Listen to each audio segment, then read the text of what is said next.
Welcome to Real Talk with Leigh Brown. Today, you get two for the price of one because I've got Tonya and Angie with me all the way from Missouri and from the Simply Authentic podcast to have a completely random rabbit trail conversation that I know all of you will appreciate and understand who have ever served in any kind of leadership. I had so much fun chatting with them and I know you will too. So grab your notebook and enjoy the conversation. I'll see you on the other side. All right, Simply Authentic. I feel like I'm going to be outnumbered here with 2-1, but I'm excited to have y'all on the show today. How are you? Great. We're great. We're happy to be on. Thanks for having us. Yay. Well, I want you to go ahead and tell my audience who you are, where you're located, how did you come to be on the show? Give them a little thumbnail of Tonya and Angie, one at a time, please, though, because obviously you're two individual peoples. Okay. Angie, you go first. Okay. Angie Mullings. I am the broker owner of Century 21 Integrity Group. I'm in Springfield, Missouri. I have an office in Hollister, Missouri as well. So we serve both areas. And I'll let you introduce and then we'll tell. Okay. I'm Tonya Murfin, and I'm a broker owner at Southwest Missouri Realty here in Springfield as well. And Angie and I got to know each other really through our service at our local board and being in leadership there. And that's kind of what got us started with podcasting to begin with. Okay, so now it's very commonly said in real estate that we're a bunch of blood-sucking, money-rubbing, cutthroat people that hate each other. And it sounds to me like the two of you are actually competitors who are sitting not just in the same room, but on the same podcast. How is that possible? Have we been fed lies by the government and mainstream media? Probably a little bit. That's a great question. It's a great question. And you know, legit, the public thinks that we all hate each other. And I love my locals. I couldn't have done a fraction of what I've done in this business if I didn't have the best competitors possible. Absolutely. Yeah. We feel the same way. And the best support staff and people that are in our industry as well, because we're sitting in Gershman Mortgage, where they have a podcast studio that they created for realtors to come in and do podcasts, and they can do things themselves to promote, the mortgage industry as well. So it really is, we do work together so well. Mm-hmm.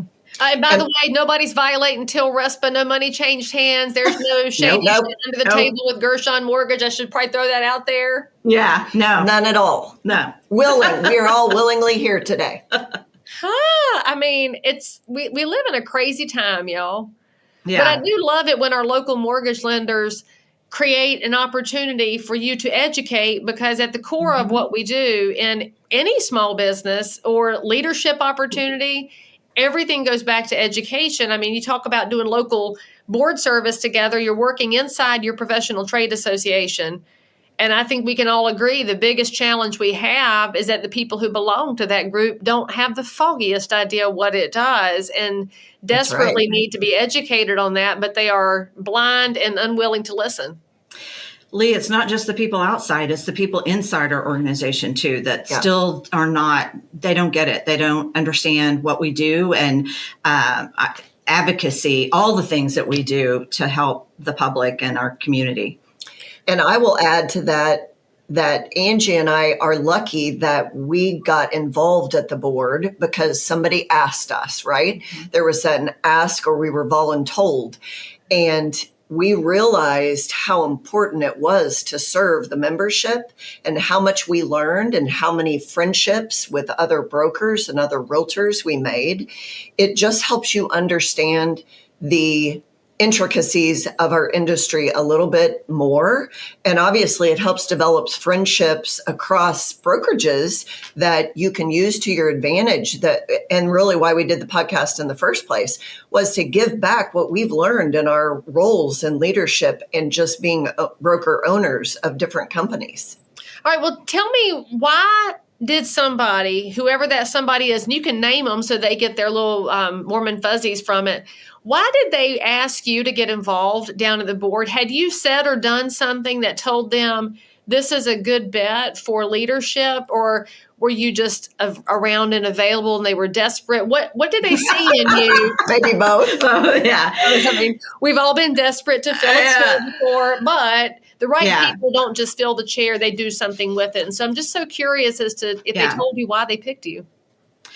Yeah, it was kind of funny the way mine happened, because it started with Women's Council, and I was at a point in my career where I'd owned my real estate brokerage for about 5 years, but we were coming out of the recession, and I now found myself wanting to get reconnected with people because everybody had just kind of hunkered down and did their job and hope to God they made it. And so I reached out to our then president of Women's Council, and I said, how can I get engaged? And she said, as a matter of fact, Angie, I need a vice president.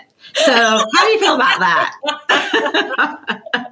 Oh, would you like to run the whole thing? We'll take it. Yes, exactly. Yeah. And for me, funny enough, our now CEO at our board was the person who voluntold me, and he was the president of the board, so in a volunteer position at the time, and they had a vacancy. And so he and I had actually been doing a deal together, and he got thrown in as the broker of his company at that time because something happened, something went amiss with the agent involved. It never happens. Yeah. Never. And I was on the other side, and he just called me one day and said, hey, have you ever thought about getting involved at the board? And I was one of those, Leigh. I had no idea what happened at that place other than I sent a check and I paid my dues, right? And they provided me the MLS. I had no idea what was behind the scenes. So long story short, I went ahead and applied and filled that position, and then went on to serve as president eventually. And he now is the CEO of the board. And so he had the experience of being in the leadership and volunteering. So when the position came open, he was a great candidate for it. Okay, so my question to you both are broker owners, which means you have a certain level of things you have to do, whether it's supervision of your agents and advertising, selling yourselves, running your home, your families, all these other things. I would say probably the number one excuse I get from people when I say, why don't you think about serving, is I'm too busy. So how did anybody get you, who are very busy, to say yes? There comes a point when I hate that saying, when people say, I'm just too busy. I'm thinking there's no such thing. If you find something important, you will find time to do it. Oh, wait. Say that one more time. Back. Let's hear that again from the back. What? Say it again. If it is important to you, we will find the time to do it. Mm-hmm. Yeah. And the reward on the other side is so much greater than you could ever expect. You give of your time because that's what you want to do, and you don't think about what you're going to get in return. And it's always so much more. Right, because it's not why we serve, but it turns out to be one of the best perks ever that you do gain these relationships, and you gain the knowledge, and now you look at the profession entirely differently. And I would say that's probably the same thing in your church. If you start volunteering in your church, you start to see all the layers. And if you volunteer at the local arts council, you see all the layers. And until you're really embedding yourself into it, you don't have as much knowledge as you could have. So why don't we choose to have more knowledge about the things that impact our everyday lives like this? Yeah, Right. absolutely. And when you step into those roles, you realize how important and impactful that decision was on your career. For me, when Jeff Kester did the ask and asked if I would be involved, he told me it would take 1 hour a month. Was that a lie? No. Jeff, did you lie to her? He might have lied a little bit. It was just a little white lie. And looking back, I mean, how funny is that to think that that's what he told me? It's just going to take an hour a month of your life. That's it. And, I thought, well, I can fit that in. How easy is that? And all of the hours that have been given to that have been so impactful in my business and priceless. Really? Well, it was a gateway drug, let's be honest, right? Mhm. Absolutely. Mhm. Yep. But then, Yeah. to Jeff's point, though, how many volunteers in anything, no matter what it is in their lives, that is what they put in. The hour a month is because they didn't read the packet before they got to the meeting. Mhm. They Yes. knew the meeting was going to last 1 hour, so they opened it up in the parking lot of the bathroom or in the room, and they're scanning it very quickly. And then they do something while they're there, and then they vanish. And sadly, that's probably the bulk of volunteers in anything in life, and they're still Right. very valuable. They still bring something to the table, but Sure. how much more could they really bring if they invested in it just an extra 30 minutes? Pay attention You're right. before so that you can then be a part of it. So, Jeff, we know you lied to her, but we also understand where you got that information. So we'll just cut you a Yeah. little slack here Right. Yes. because we know you're watching this to see what's said about you. That's right. Absolutely. All right, so Yeah. I want to hear how the Simply Authentic podcast got started, and give me a little background on what was the big dream when this came out of nowhere. Well, pretty interesting story. First of all, Leigh, I want to tell you that in 2019, I think it was, I was at the NAR conference, and there were a couple of guys gave a presentation about podcasting. And That room was this small. yes, because yes. They didn't realize how many people were in podcast world. That thing went, people were falling out the door. Yeah. And I was late. Just full disclosure, I was late. I'm still I wasn't embarrassed going to say about it, but that. I was so late. I was like, I'm so sorry. Anyway, I remember that room because it was just big. Oh. Yeah.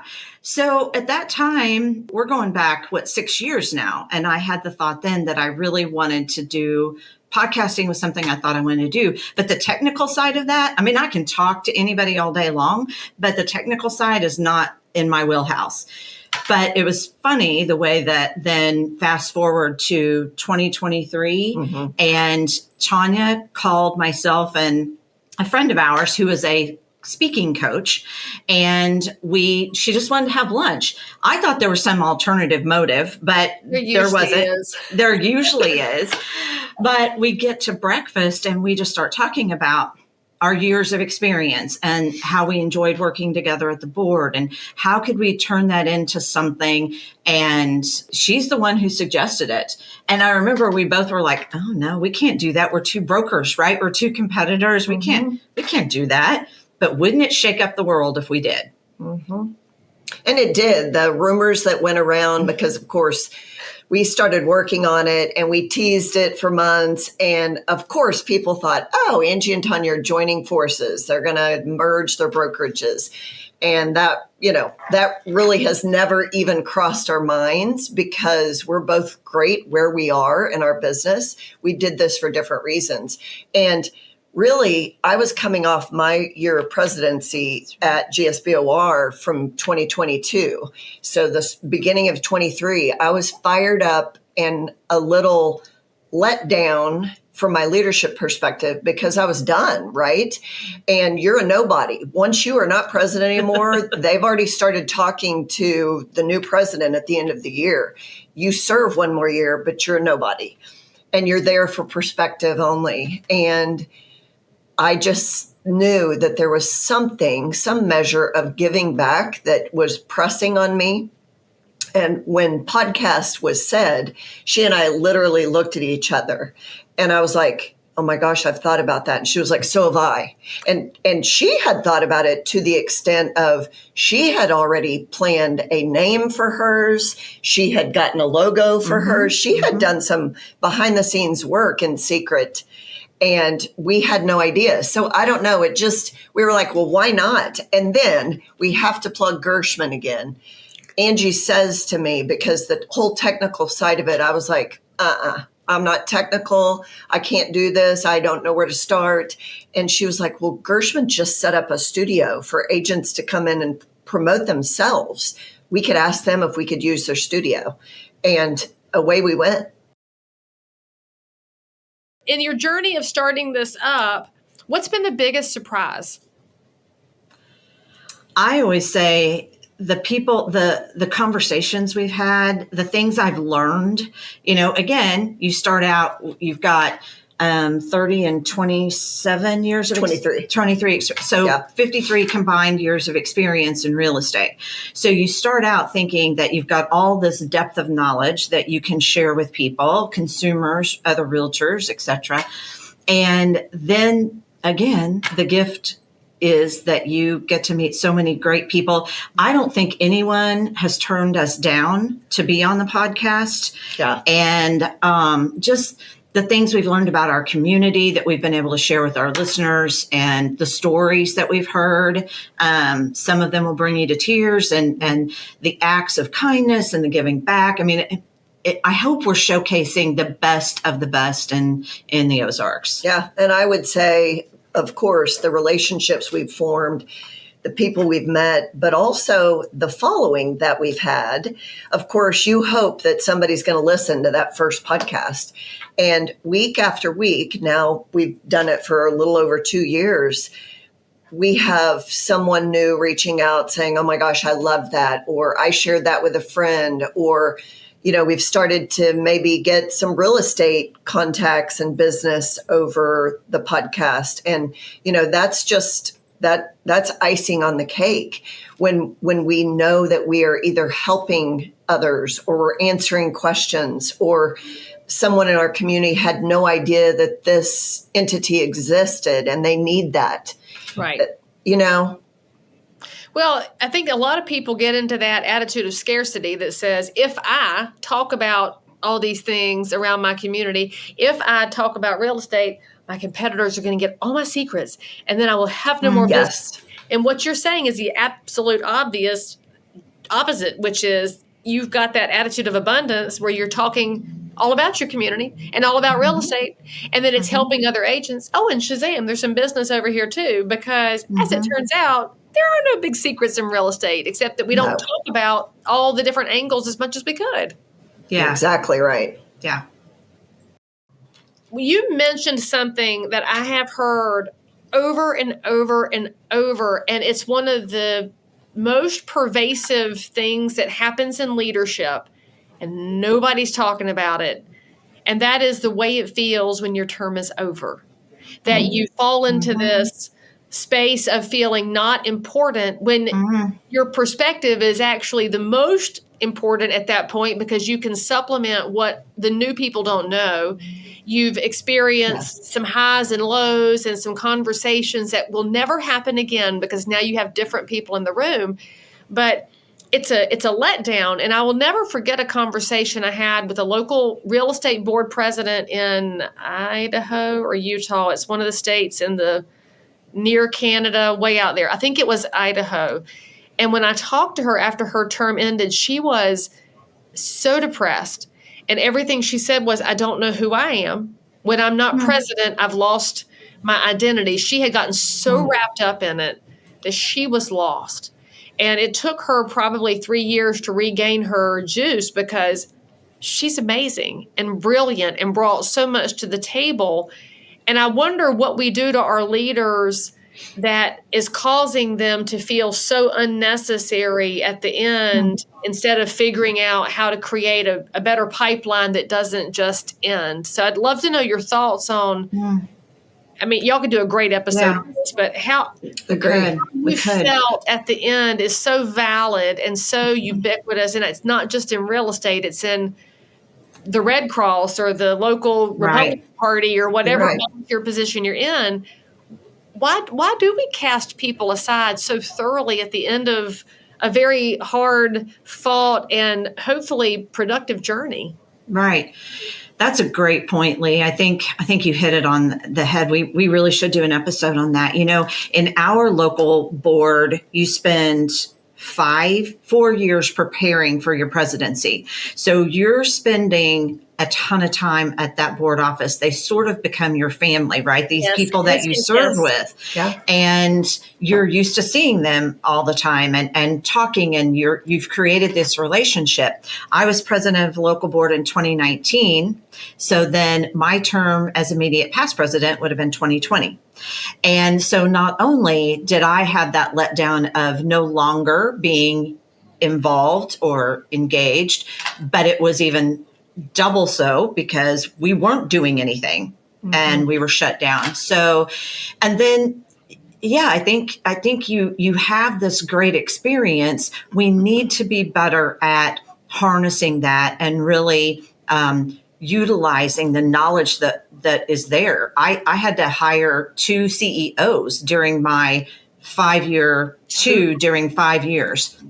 So and how many people, Tonya was involved in one of those, but how many people have that experience? And very few. So I don't know what the answer is, but I think that's something definitely we should explore.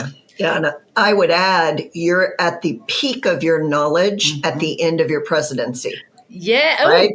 Yes, that's so true. Like at the very end, when they start to ignore you, right? When they're talking to the new president because they're making plans for the next year, you feel empowered by all the knowledge that you've earned over those 4 years. And you're like, man, if I could be president again next year, I could kill it. Yeah. I could absolutely lead this association to XYZ. And nope, don't let the door hit you on the way out. You're not important anymore. So the knowledge, it's all there. And you're not sitting at the head of the table any longer. It's so funny because I'm just sitting here thinking about all the times I've been in leadership and have supported people in leadership. The time people are most excited about them is the beginning of their term, when you're 100% right. They are more valuable at the end of the term. We've got this thing completely out of whack. Yeah. And then I'm thinking about, do y'all follow Rob Hahn and Notorious ROB and what he writes about?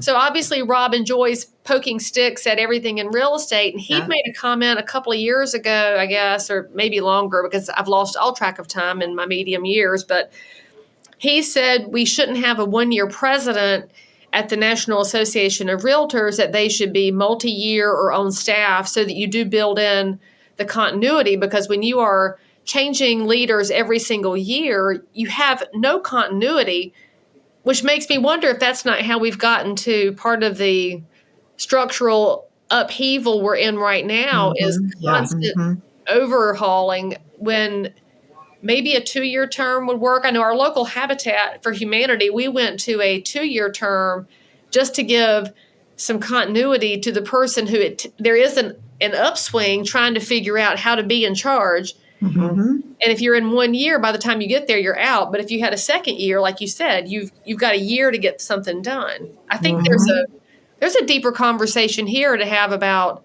trajectory of leadership, no matter whether it's in real estate or your local church. I mean, maybe we move too fast. Is it this that makes us move too fast? Because I like to blame devices. Yeah, that's part of it. And I can also blame our human nature that likes to new. Yes. Yeah. I mean, we talk all the time about we want new blood, right? New blood is what we're always talking about. Phrase we use in leadership. Yeah. It's sad. It is. Well, and I'll add, because Angie and I feel like our group that we went through leadership with, she called it a family. It still is. We're still close to those people. Those are the people that we call as brokers, because there were other brokers in there and just other agents in there. We call them for advice because now we know what they're on a different side of the table. They're always going to give a different piece of advice than you're going to get from yourself or your best friend or whatever. And we feel like that family unit has been lost. And I don't know, we probably just feel like we were special, and we probably were. I mean, come on. No, but truly, like, we don't see that. Right. We were the best of the best.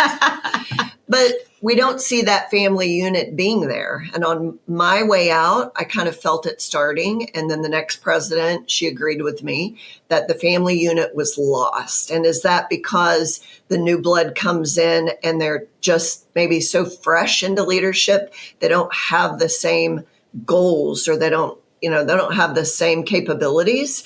I don't know. There's lots of reasoning behind that, I'm certain. But we believe that family feel has been lost, that we grew up in, so to speak. Well, I mean, this is totally going in a whole different direction, but I love y'all so much for rolling with me on this. Mm-hmm. When I was coming into my role as president for the North Carolina Realtors, I had several voices that were like, don't mess with the past presidents. They're terrible. They're awful, blah, blah, blah, blah, blah. And so they're planting in me a seed that says, don't talk to your past presidents. And then the rest of me thinking, but I really loved and respected these people for a long time, mm-hmm. some of them. And right. I'd love to talk to them more, but now I'm being told not to. Then I realize the ones telling me not to talk to the past presidents are the ones that want to be president. So I'm listening to the people coming up the ladder instead of the ones who moved off the ladder into the next plateau of their space. So do we listen to the wrong people?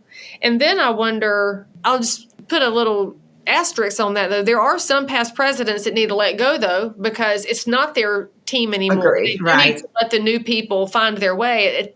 Right. It's a balance you have to strike.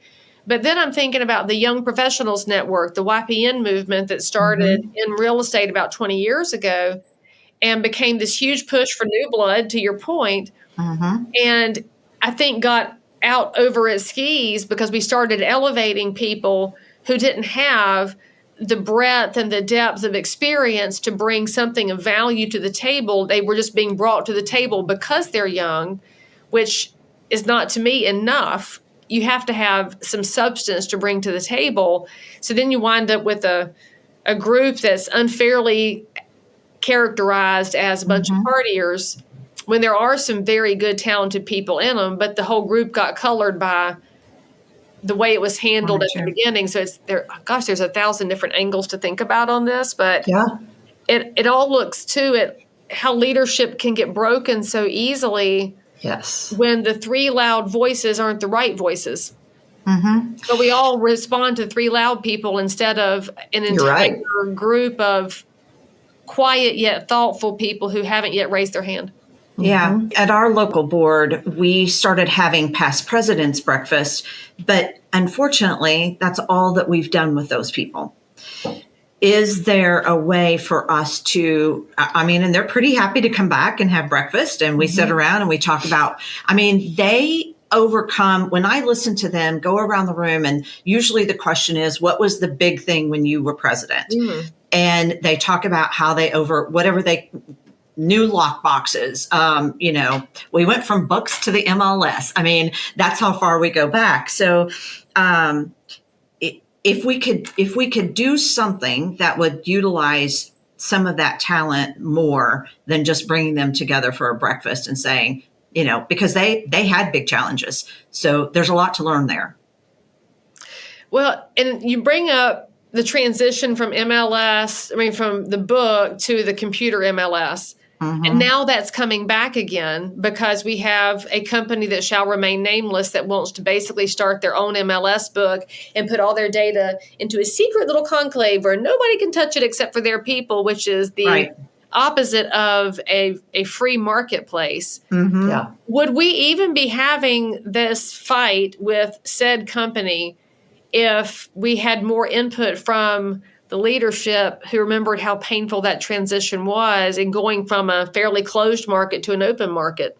Right. Or did we keep the people who knew about it quiet so long, the general membership doesn't know how painful that was? I got a statistic from the National Association. I reached out to one of the librarians over there because one of the most amazing resources we have at this giant trade association is our librarians who have all this knowledge. And I asked him what percentage of our membership has been in real estate less than 5 years. So that would be less than COVID, because COVID's 5 years ago. The pandemic starts 5 years ago. We're all told to hide at home because bodies are going to be piled on the sidewalk and everything goes to Zoom, which means relationships went to shit. That's just all I can say about it. So in that time frame, a third of the realtors out there, that's all they know is COVID. Okay, so if you're going to get back to the end of the book, I came into real estate 25 years ago at the end of the book. And then if you go back 20 years before that, well, maybe not 20, 15 years. I really should be careful with my age here. But when I was a scrapping person in my daddy's real estate office, my job was to take his little camera and go down to the quick print photo booth and get the pictures developed and then go around to the brokerage offices with double-sided tape because we were fancy, didn't just roll the Scotch tape around and stick it in the book because we had photos with our listings. And that was top of the line marketing. And now we're going back to that kind of era. And is it because these youngsters don't know where they started from? They don't know what we had to fix in the past because we're not talking to our past leadership. I'm just thinking out loud. Now, y'all are making me think in a different way today. Well, and I will add to that an example of my own child. My eldest child learned how to be a mother on TikTok. Wait, what? What is she learning on the TikTok about mothering? Please say she's not following that ratchet. You name it. She's horrible. That woman is bad. Yeah. You name it, Leigh. She has learned it on TikTok. And she is even, the lady who raised her and her sister and kept them alive. And they're adulting well now. She would fact check me on TikTok. And or say, well, TikTok says this. So I use that as an example. She'll probably kill me for saying all that. But she would sit here in the room and be like, yeah, I learned how to be a parent on TikTok. Kept my baby alive, 2 of them so far.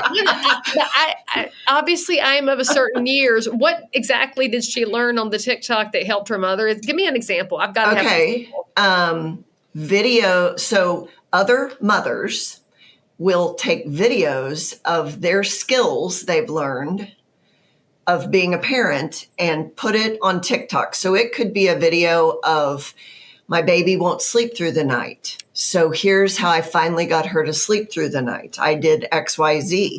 And they're little short videos that, their attention span is this big. Yes. So TikTok is the perfect platform for these kids to learn how to do everything. So if my now 27-year-old daughter is keeping children alive and learning how to be a parent off of TikTok, then our 5-year-old realtors in the business for 5 years are probably doing the same. Mm-hmm. So it will be easy for them to jump on the bandwagon of what they're learning on TikTok rather than listening to the old pros and the older people who have been in this business of that's not going to work, or let's get some older perspectives here on that topic or that subject. So we need some old people to get on the TikTok and start talking about Okay, yes. So I feel like I'm going to have to use that filter that's got the little grainy edges and goes film strip because I know what film strips are. Okay, so I love this perspective, and now I'm realizing too that